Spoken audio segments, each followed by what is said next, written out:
Welcome to Modern Church History. Today we continue to look at the life of Herman Bavinck, the Dutch Reformed theologian.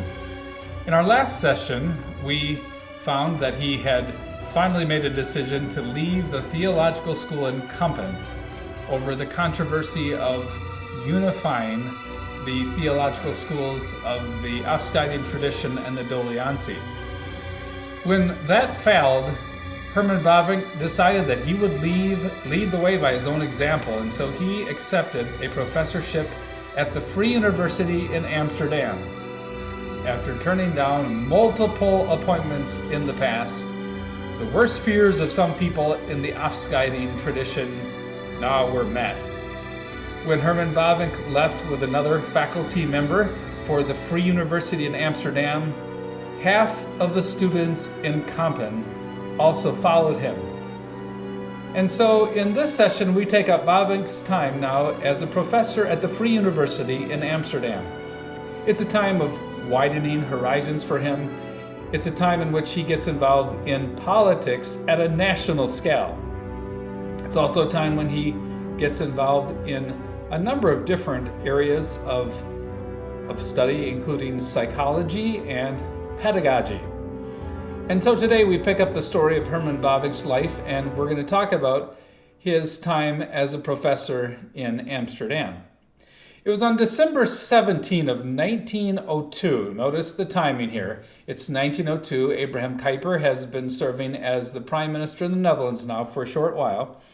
And Herman Bavinck, on December 17 of 1902, delivered his inaugural lecture to become a professor at the Free University in Amsterdam.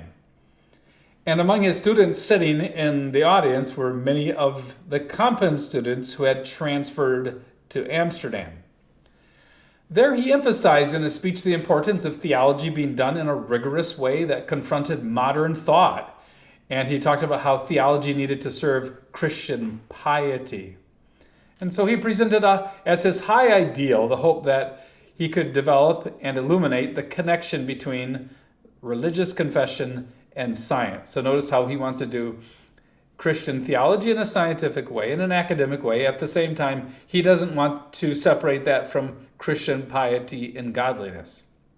He wanted the lordship of Jesus Christ to be recognized in the various disciplines within a Christian university, but he also wasn't going to forget the need for doctrine to shape life. Not only the life of the mind, but also your daily life of godliness. At this time, Abraham Kuyper is serving as Prime Minister of the Netherlands. That's why he is not teaching systematic theology at the Free University, and therefore Bavinck now takes over as the teacher of dogma and doctrine in the shadow of Kuyper. By this time, Kuyper had already published his works on theology, including the Encyclopedia of Sacred Theology. Now, Bavinck, by this time, had also published his 4-volume systematic theology, and he would be interacting with Kuyper's thought critically at times. And so Bavinck has replaced Kuyper now as the leading theologian at the Free University. For Bavinck, this was a time of peace.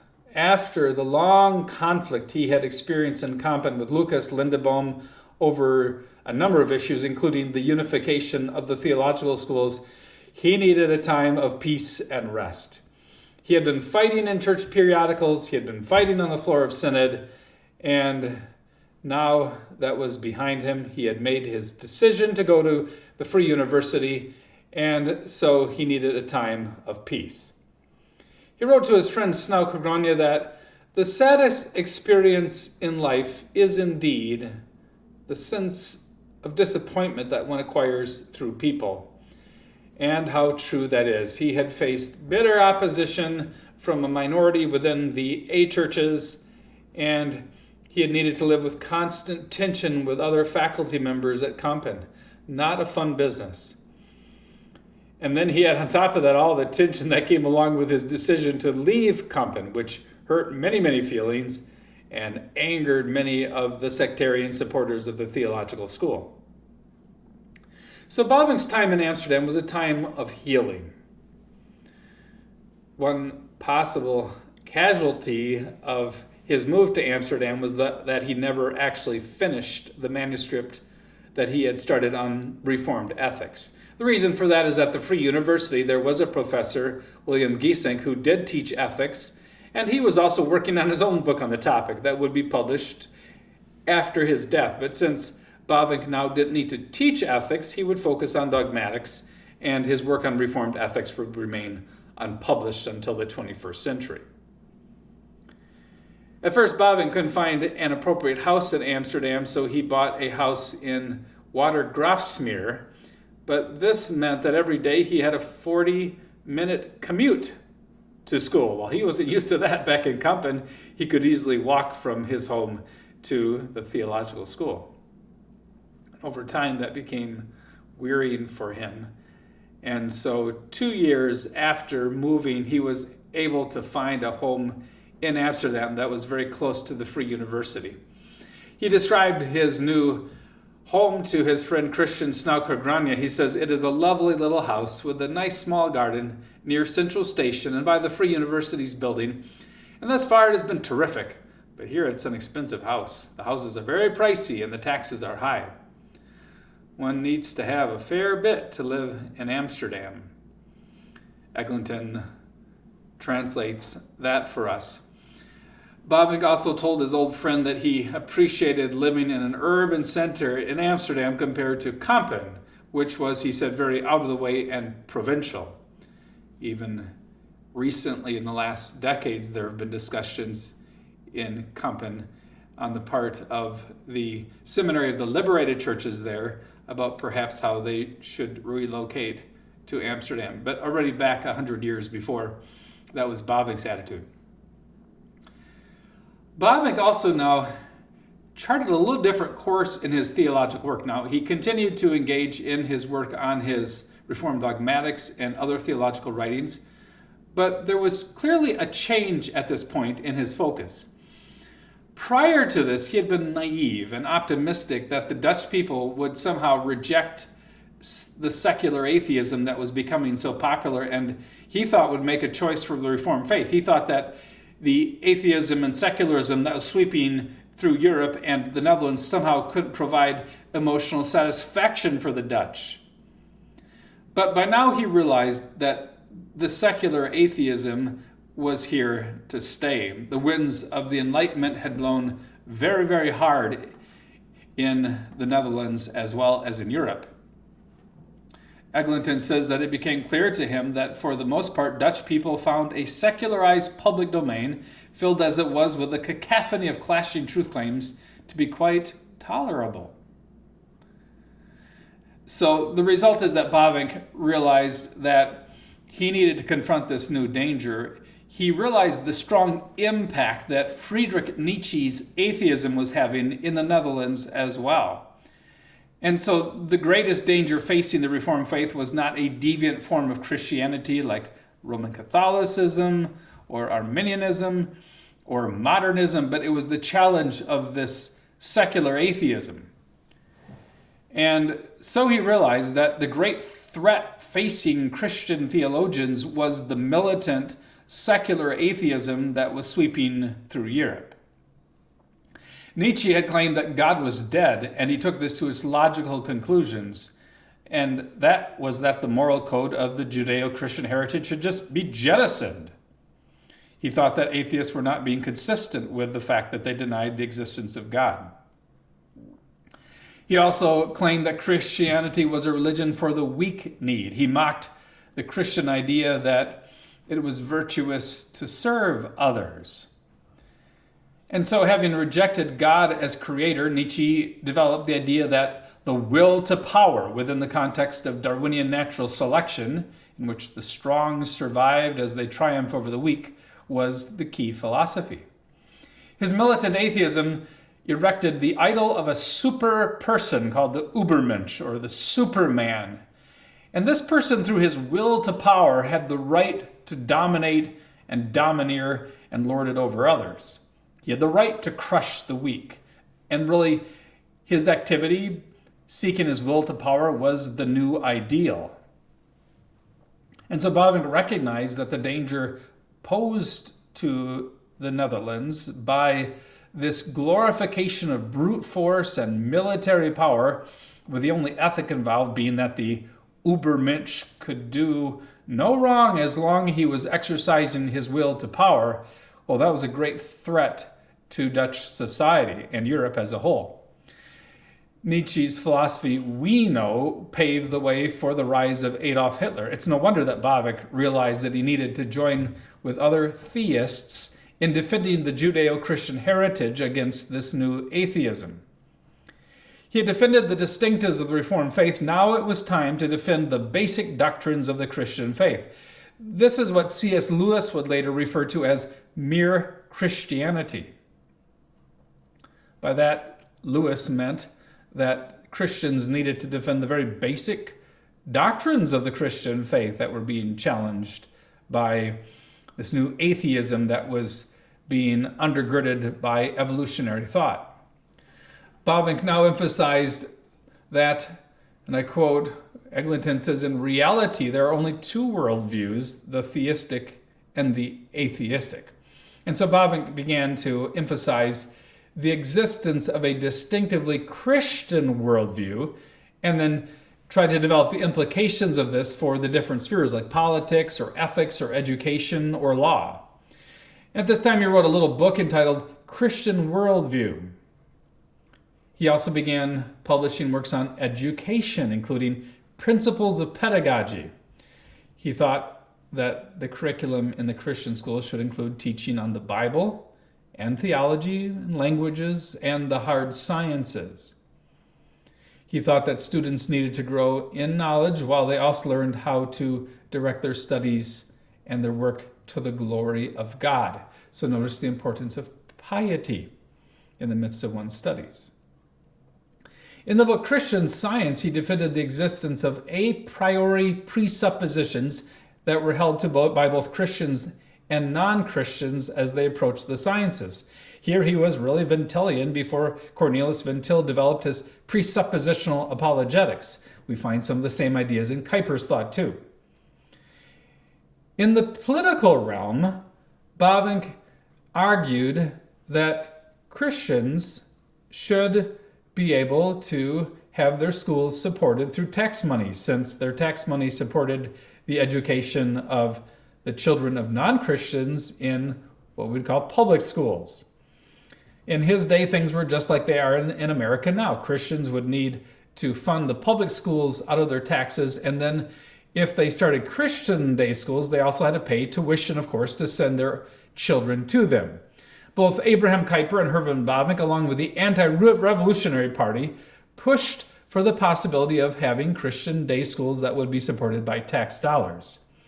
They felt it was unjust that Christians would have to pay to support the education of non-Christian children through their tax dollars, while they also then had to pay tuition for their own children out of their own pockets as well.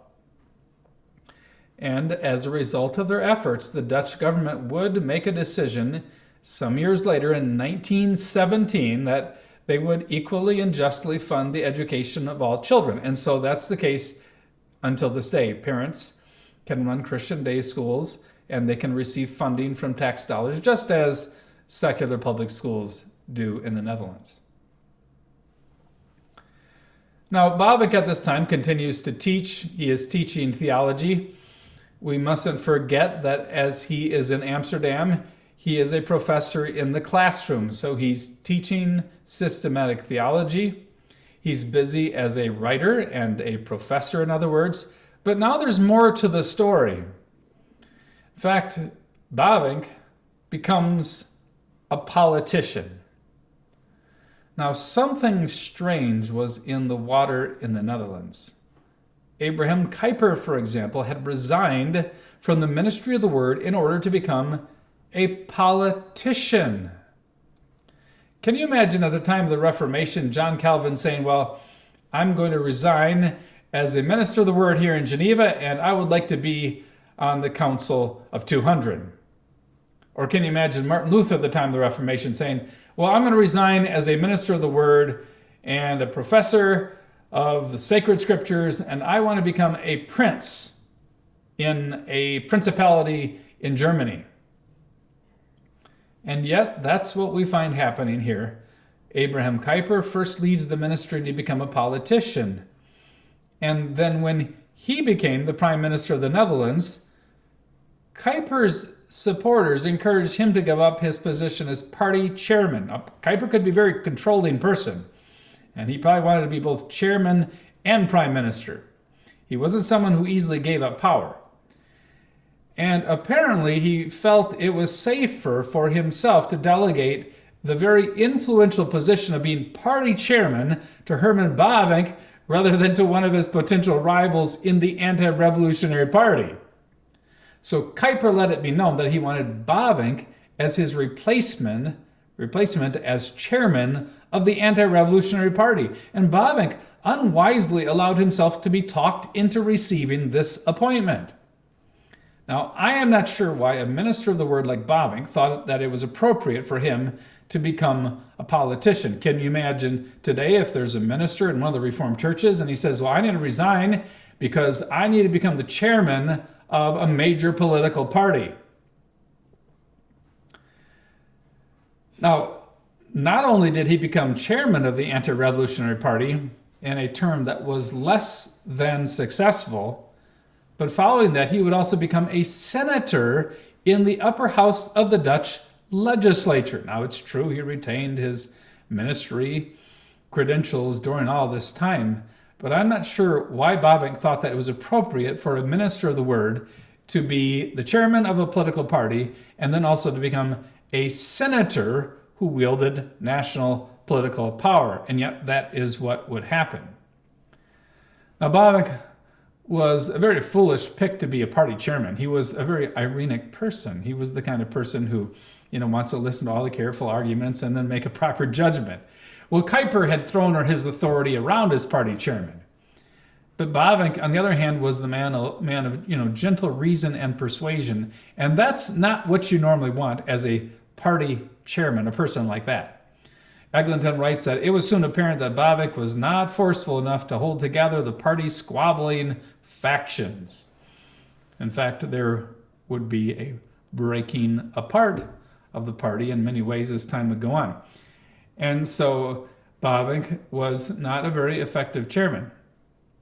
On top of that, even though he and many other people were very optimistic about the 1905 elections, hoping that Kuyper would win a second term, what happened is that he was the chairman who oversaw the losses that the Anti-Revolutionary Party experienced in the 1905 elections. And so they lost their majority and Kuyper was no longer the prime minister. Well, thankfully for Bavinck, after 2 years, Kuyper once more reclaimed his position. But then later on, Bavinck would be elected to the upper house of the legislature and become a senator. Now that position, I realized, better fit his personality. He could function as an elder statesman who provided theological leadership and who advocated for a Christian worldview in the Senate. But once again, why Bavinck thought it was appropriate for him to do this is not clear. I think in the story of Bavinck and Kuyper, we see the dangers of the siren call of power, fame, and influence. And unfortunately, they were not able to avoid obedience to that siren call. Bavinck was not only dealing with political matters at this time, he was also very active in the life of the GKN. The Reformed churches were dealing with various controversies, and therefore he would be actively writing, addressing some of these matters, and then also having an impact on synods, including the Synod of Utrecht in 1905. Out of the Synod of Utrecht came the famous Conclusions of Utrecht, which were some decisions that had to do with the covenant of grace and also dealt really in a way with some of Abraham Kuyper's formulations that had troubled some of the people in the A churches. And so in 1905, the Synod faced these theological matters. Now, the flashpoints involved differences between the theology of Abraham Kuyper and those held by some people in the A churches. Abraham Kuyper had taught several ideas that were controversial. First of all, he had made the mistake of emphasizing justification from eternity. He acted as if justification was something that mainly happened in the counsel of God instead of something that happened in time and history, the first time a person believed in Jesus. And his opponents in the A churches argued that since justification occurred in time and history when a person first believed, Kuyper was wrong to teach eternal justification. And then second, Kuyper emphasized the reality of immediate regeneration. He meant that for a person to become a Christian, God first needs to do a work of recreation, and that act of recreation happens by an immediate creative act of the Holy Spirit, and it's not dependent on a person, for example, hearing the word preached at that moment. Now, many of the ministers in the A churches thought that, at least with respect to adults, regeneration was immediate. That is, it only occurred in connection with a person hearing the word preached at that time. And then third, Kuyper claimed that a crucial ground for infant baptism was the presumed regeneration of the child, while theologians from the A church tradition claimed that this was an invalid ground for infant baptism because one could not presume that every baptized child was indeed elect and would certainly be saved. Bavinck's old colleague Lucas Lindebaum claimed that Kuyper's teaching on these topics were contrary to the three forms of unity, so he tried to make it into a confessional issue. Now, Bavinck, who sought the peace of the churches and used his moderate and ironic approach to solving theological problems, had wisely written 2 years before on these topics in his book, Calling and Regeneration. And he had dealt in a balanced way with Kuyper's formulations and with how A church theologians had responded to Kuyper. For example, he argued that there was a sense in which regeneration was immediate, as Kuyper had argued, because the act of regeneration was a creative act of God. And he carefully explained how the Bible connected regeneration then to the means of grace, that is, the preaching of the word. He also challenged Kuyper's claim that believers baptized their children due to a presumption that their children were indeed elect or saved. At the same time, he avoided formulations of A church ministers who played down the covenant promise that God had made to show mercy to believers in their generations. In his Reformed Dogmatics, Bavinck had explained the sense in which justification is related to the eternal counsel or decree of God, and therefore he could find something good in Kuyper's formulations of eternal justification. At the same time, he defended the significance of the fact that justification by faith alone is an event that occurs in time and history. So he provided kind of a wise mediating position between Kuyper's formulations and then overreactions of successor opponents in the A churches. Eglinton writes that at the Synod of Utrecht in 1905, Bavinck tried to mediate between Kuyper and his critics, demonstrating that Kuyper's views could be accommodated within the denomination, even by those who did not share them, a group in which Bavinck carefully located himself. His arguments proved influential. The Synod of Utrecht published a series of doctrinal conclusions affirming a Bavinckian reading of Kuyper's theological eccentricities. So says Eglinton. Even though the conclusions of Utrecht were wise and helpful, there would unfortunately be a minority within the denomination that would continue to oppose them, and that would bear some bitter fruit in the 1950s when Klaas Schilder's disagreement with the conclusions of Utrecht would contribute to a schism that would lead to the formation of a new denomination, the GKN Liberated. Post-war immigrants of that denomination would start the Canadian Reformed churches in North America. He's also busy writing. In 1906, for example, he published a book, Bilderdijk as Thinker and Poet, which was a book on the 19th century Calvinistic Dutch poet Willem Bilderdijk.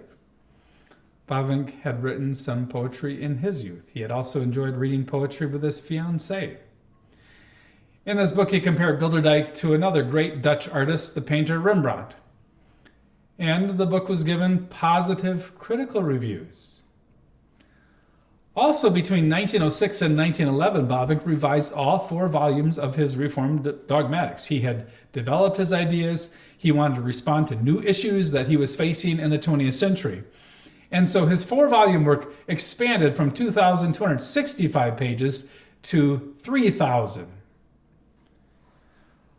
In 1908, when he was invited to present the Stone Lectures at Princeton Seminary, his lectures were published as Philosophy of Revelation.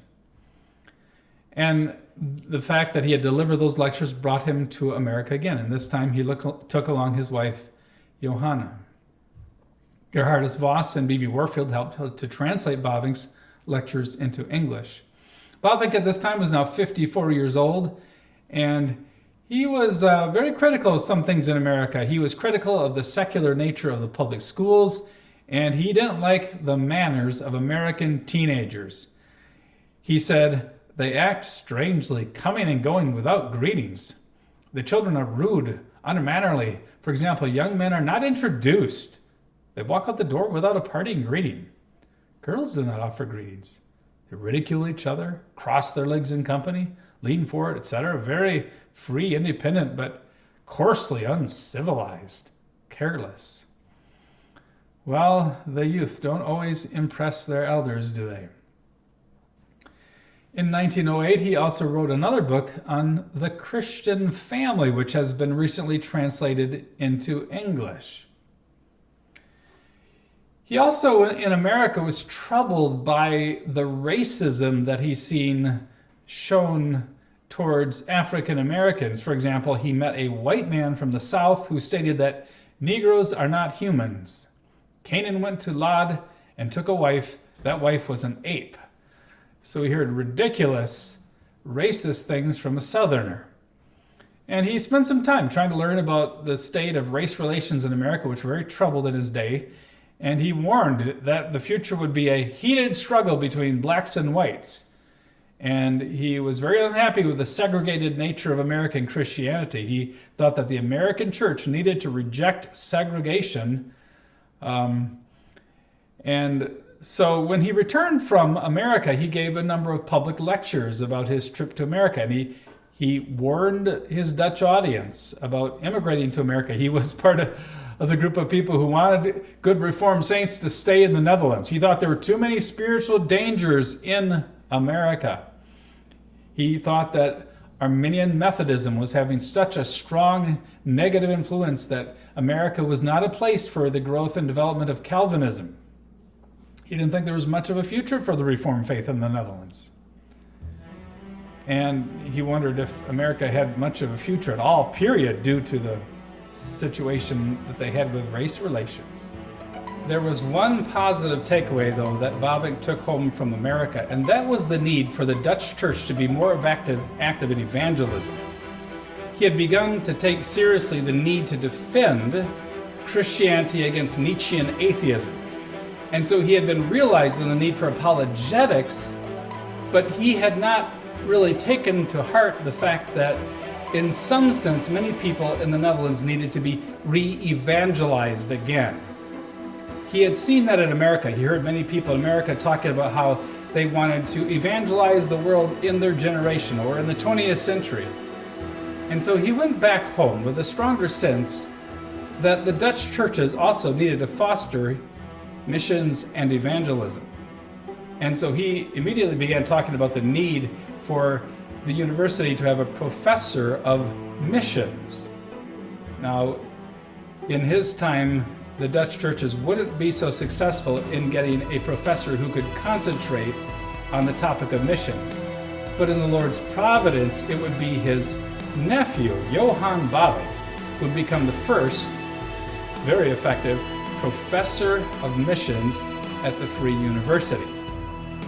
And so Bavinck now realized that they were in a different situation in the Netherlands, and he was ready to try to be a Christian witness, not only with respect to the Christian faith, but also he wanted to be a witness about Christianity and Christian worldview in every sphere, including in politics.